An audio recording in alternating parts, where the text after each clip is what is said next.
ug sila magalihok, walay usa kanila ang magbuot unsay angay buhaton. Walay maglangan o muingon, magkapuliki ko, o unya na lang.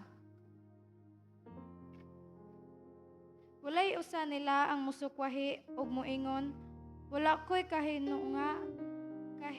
kahinguhaan, o mas maayo pa ang akong ideya. Kung musugo ang Dios sa usa ka anghel nga magabuhat sa usa ka butang, sila magalihok nga walay pagpanuko, kay nasayod sila nga ang Dios makahatag sa tanang kinahanglanon. Usa ka adlaw, ang akong asawa ug ako nagbiyahe sulod sa 11 ka oras. Sama sa naandam, nangayo kami sa plano sa Dios alang ni adtong adlaw ug nangayo kami og mga oportunidad aron makaalagad lima ka oras sulod sa biyahe. Mitawag ang usa ka pastor nga higala namo. Magampo alang kanako, miingon siya. Kinahanglan unta ko moadto sa Cuba para sa pagwali. Apan nadaot ang akong sakyanan ug wala mo abot ang bus. Nasayod ko nga nagpuyo siya dool sa among agianan ni adtong higayuna. Busa nangutana ko, asa ka dapit nagpuyo? Gihatag niya ang numero sa exit, samtang giingon niya kini. Miabot kami sa eksaktong exit nga iyang gihisgutan. Aniya kami sa imong exit, miingon ko. Unsaon man pagkahitabo ni ana? Mitubag siya, nagpuyo ko 5 ka oras gikan sa imong lugar. Gisunod namo ang exit, giadto siya o gidala siya sa airport. Nakasakay siya sa eroplano og nakaadto og Cuba. Kasagaran, nasamok kita og napakya sa atong mga paghago tungod kay nagbuhat kita pinasikad sa atong kaugalingong plano. Apan, wala kita nakakita sa kinatibuk-an. Wala kita nasayod sa umaabot. Ang Dios nahibalo og siya nahigugma kanato.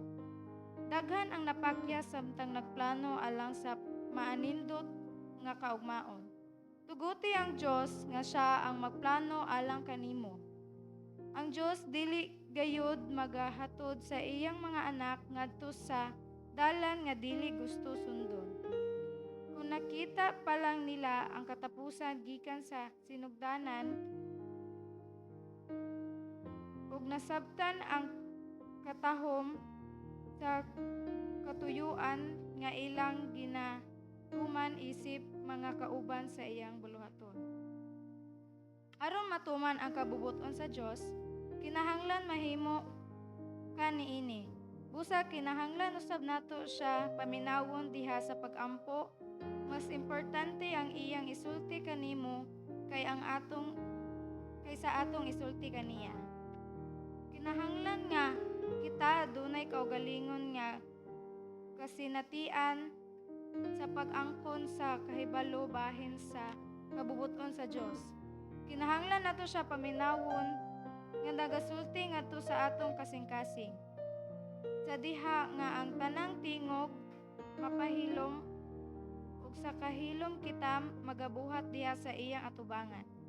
Ang kalinaw sa kalag magapalanog sa tingog sa Dios. Pinaagi sa pag-ampo, makigsulti kita sa Dios ug pinaagi sa iyang pulong, siya magasulti kanato. Ang pag-ampo ug pagtugon sa pulong magkauban kanunay. Dili gayud kini pagabuwagon. Ang Biblia mao ang tingog sa Dios nga nagasulti kanato sama nga nakadungag kita niini pinaagi sa atong mga dalunggan. Makapahayag kita sa atong mga kinahanglanon ngadto kaniya. Gisultihan kita nga atong itugyan ang tanang panginahanglan ngadto kaniya. Walay sayop sa pagpangayo og tabang gikan kaniya. Apan wala kita nagpahibalo sa Dios sa kabutang nga wala pa niya nahibaloe. Hinunua, nagahatag kaniya og pagtugot sa pagtabang kanimo. Ang Dios naghatag kanato og kaluwasan sa pagpili ug siya ang nagatahod niini. Dili gayud niya ipamugos sa iyang kabubuton dinhi kanato. Nagpaabot siya nga mangayo kita, nga pilion nato ang iyang tabang ug diha pa siya mangilabot. Pagampo, pagtuon sa pulong, pagunahuna niini. Isulti ang imong mga kinahanglanon ug mga plano ug pangayua ang paggiya sa Dios. Himuang prioridad ang plano sa Dios. Unahan sa pagpangita ang Dios ug sa ligi ang pagtubagon niya ang tanang imong mga kinahanglanon sumala sa iyang gisaan. Andama ang imong kaugalingon alang sa pag-alagad kaniya ug sa mga pagsunod sa iyang kabubuton. Isulti. Aniya ako Ginoo, gamita ako karong adlaw, matuman unta ang imong kabubuton sa akong kinabuhi. Ug mao kana ang mensahe karon nga kagabion. Mayong gabi sa tanan.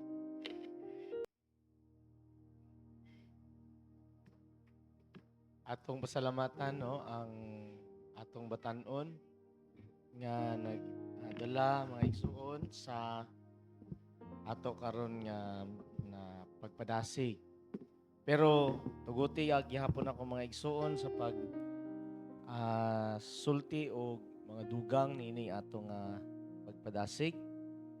Ang atong teksto nag-ingon, "For I know the plans I have for you." Sani? Ang Dios nasayod sa unsa? Yang plano alang kanato. Ang sa iyang plano mga igsoon? Sa plano niya? Plans to give you hope and future. And a future. So din na mga igsoon. Future. Ugma. Tagaantag paglaom, tagatag ugma. Anong tagaan man tanyana niya mga igsoon? Do you think wala tay ugma? Natay ugma o wala? Naa. Pero the only thing nga na to nabalan is ang ugma. If we have mga igsoon the power to know what is future ahead of us, siguro mga igsoon murag di na ta magkinahanglan og Ginoo. Sakto ba? Una mga igsoon nga gitagaan ta sa Ginoo sa ihang mga plano kay dili man tagamhanan sama niya, no? So, naaman tay mga plano. Ang uban gani short plans, ang uban long-term plans. May ganitag plano nato, magyud tanan anang short nga plano, naputay long-term plan, di ba? Unya, kada adlaw na agyud tay mga plano sa atong mga kinabuhi. Usahay gani mga igsuon, galista pagani ta sa atong mga himuonon pagkaugma, no? Kasi nakasulay ana nga atong ginalista og asa unsa atong himuon pagkaugma. Unya pagkahuman natong plano, unsa atong himuon mga igsuon?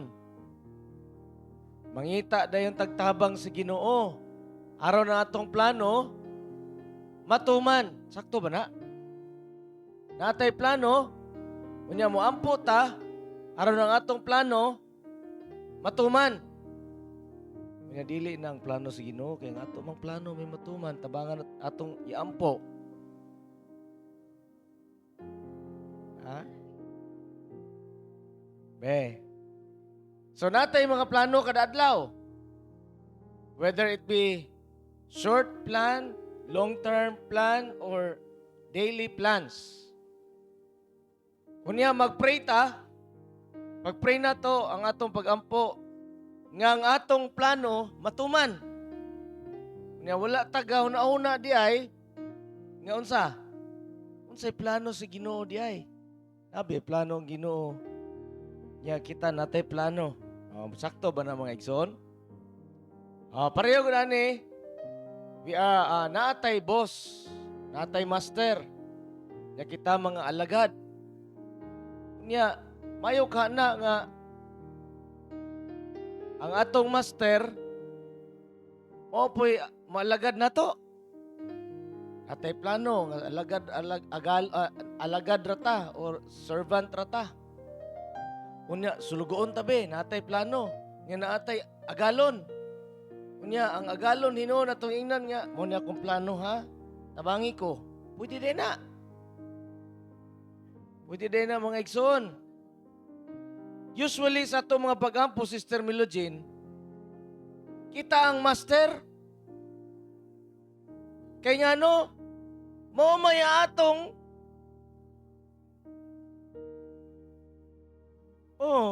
unta di ay mga igsoon, kung ampo ta di ay, Ginoon sa may imong plano mo na. Ana, gidi ay dapat, kung gusto ta musunod sa Ginoo, sa iyang plano. No? Mo din na mga igsoon nga, kung mag-ampo ta, kinahanglan, musulti ta, maminaw sad ta. Unsa man nato pagpaminaw? Di ba? Makigistorya ta sa atong igsoon. Makigistorya ta sa atong friends. Ang good communication, mga kaigsunan, nagpasabot nga kung may musulti ka, musultiyon po mo imong kaistorya. Maminaw po ka. Dili kay ikaw ra tanan puro istorya. Pero ang ipasantop diri mga igsoon, usara gyud nga kung mahimo, kung mo istorya ta, kabalusad ta, maminaw mga igsoon. So to do God's will, you must know it. Aron matuman nato, himuon nato ang kabubuton sa Ginoo, kinahanglan masayod ta unsang kabubuton sa Ginoo. So, kay gusto man ta masayod sa kabubuton sa Ginoo, we should also listen, mga igsoon, sa Ginoo.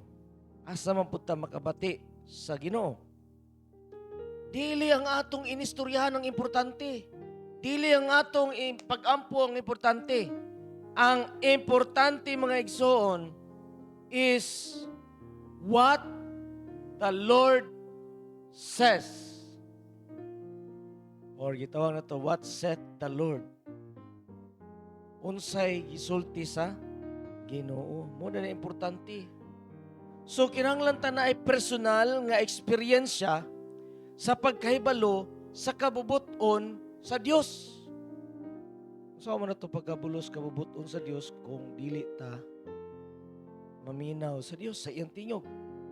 Di ta maminaw sa Dios nga nagsulti nato diri sa atong kasing-kasing. When every other voice is hushed and in quietness we wait before Him, the silence of the soul makes more distinct the voice of God. Mga igsoon, asa man nato mabatian ang pulong sa Ginoo. Through prayer, we speak to God. And through the Word, God speaks to us. Pinagis pag-ampo, nakigsulti ta sa Dios. Pinaagi sa pulong sa Dios.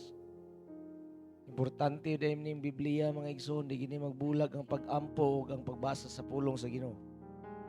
By God's words, mga igsoon, He speaks to us.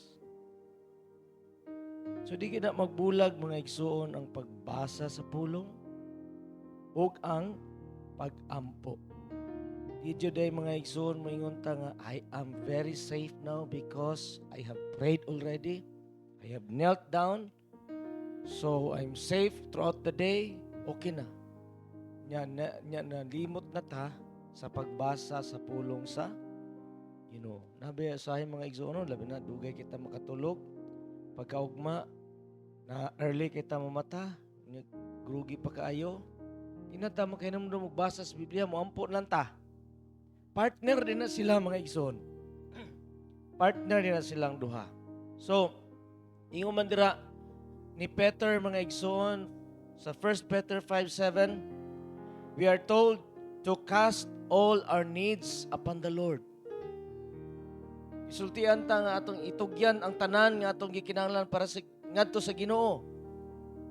Pero unsay purpose nga mag-pray mga igsoon? Nganong mangayo pa ta sa Ginoo, musulti pa ta sa Ginoo.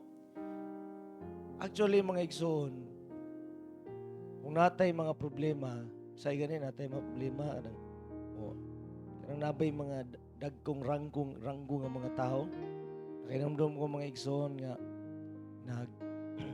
nanaygon mi mga estudyante tong December kay nag-fundraising mi, nagsingimban mi unya congressman man to, mga board member ug mga SB ug mayor man tong na dito.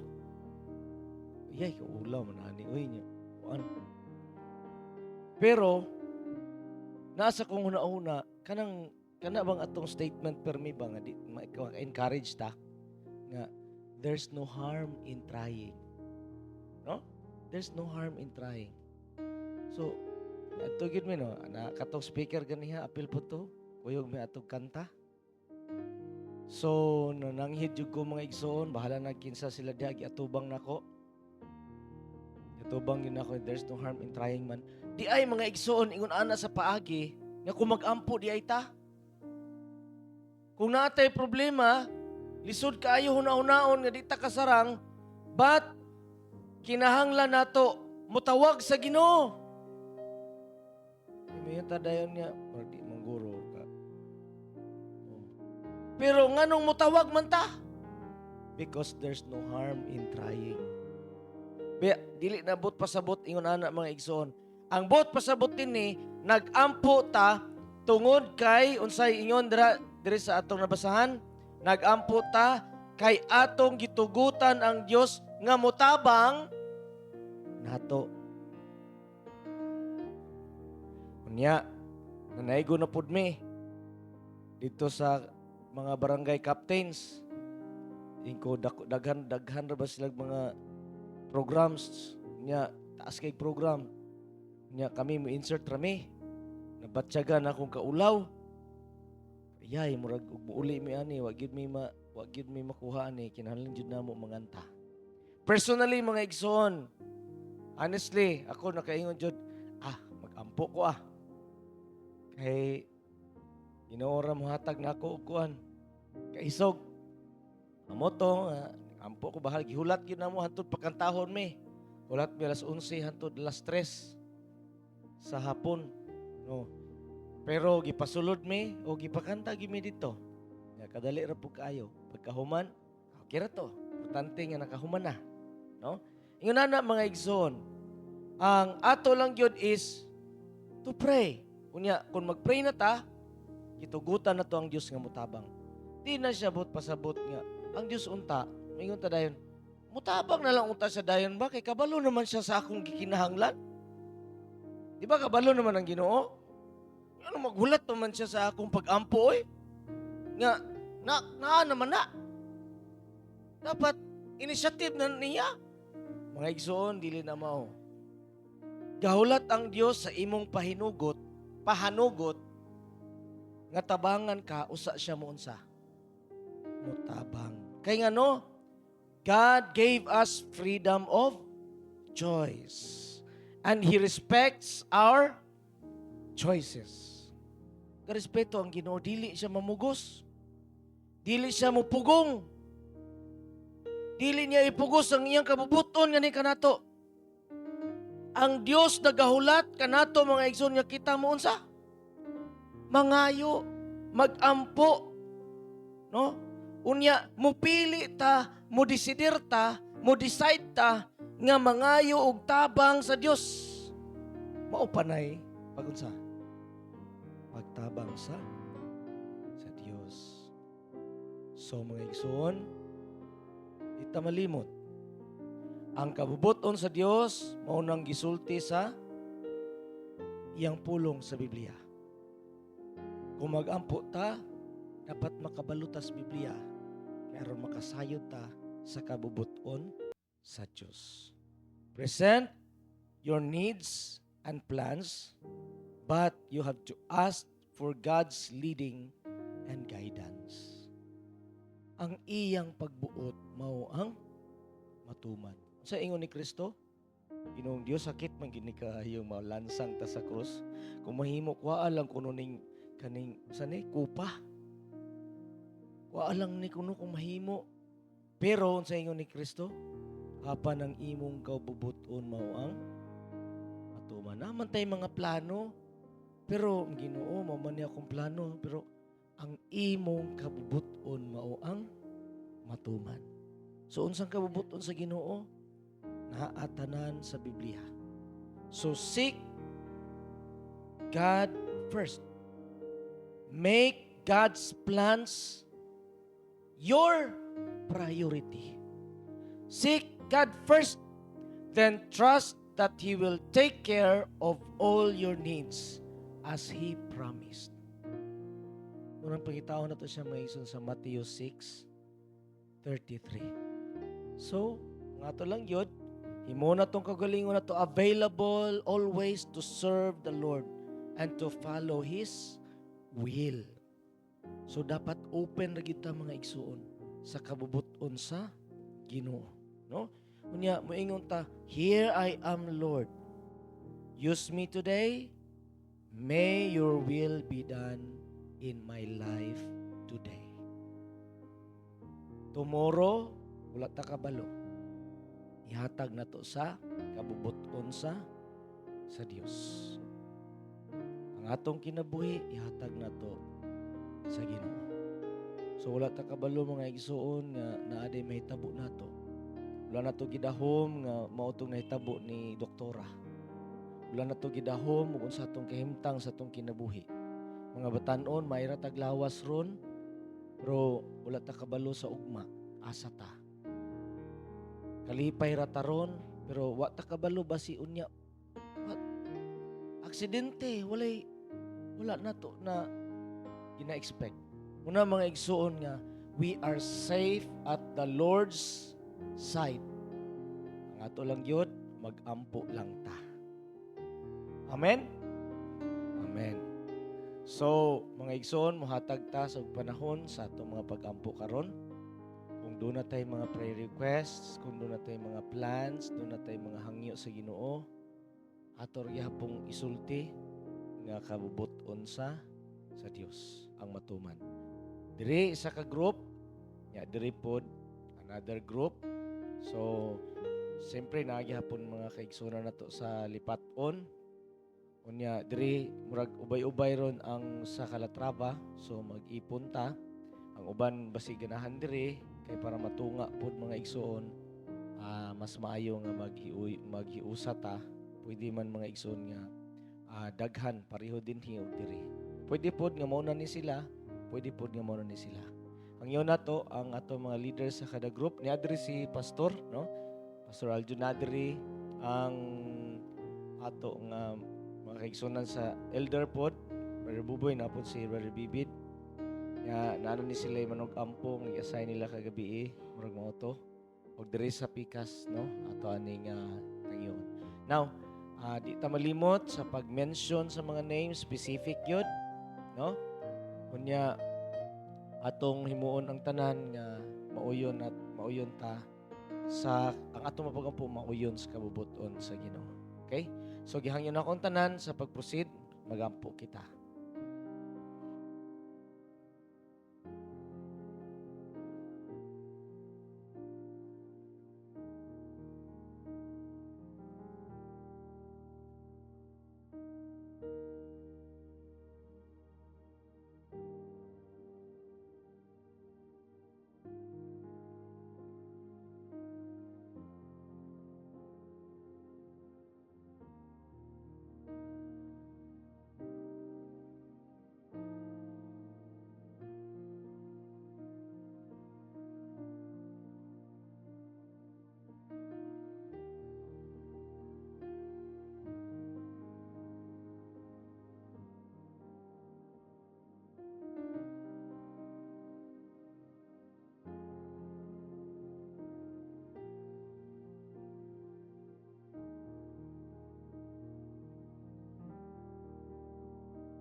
So mga igsoon, alang sa pagtapos, no? Atong kantahon ang I Surrender All. Pasabot nga ang kabubuton sa Dios mao matuman. Ato ngayon atong chorister. Hymn number 193, 193.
Pagkamputa, dayog mao niya Dios. Among kalipay nga nahimamat ikaw. Salamat nga imo kaming gitagaan o higayon sa pagpagistorya kanimo pinagi sa pag-ampo. Ikaw naghatag usab namo sa imong pulong. Labing importante gayud nga kami maminaw kanimo para makasayod kami sa imong kabubuton pinagi sa imong pulong. Kung di kami sa pagpauli, nga malipayon, dako ang mong pagsalig ug pagtuo, nga mong mapag-ampoy ka mo tubag. Ugma, magabalik kami sa sa pag-ampo, nagiusa, nga natawag sa imong ngalan, kanunay magasalig sa imong kabubuton sa among kinabuhi. Ni among isalig, iampo sa pangalan ni Jesus sa mga luwas.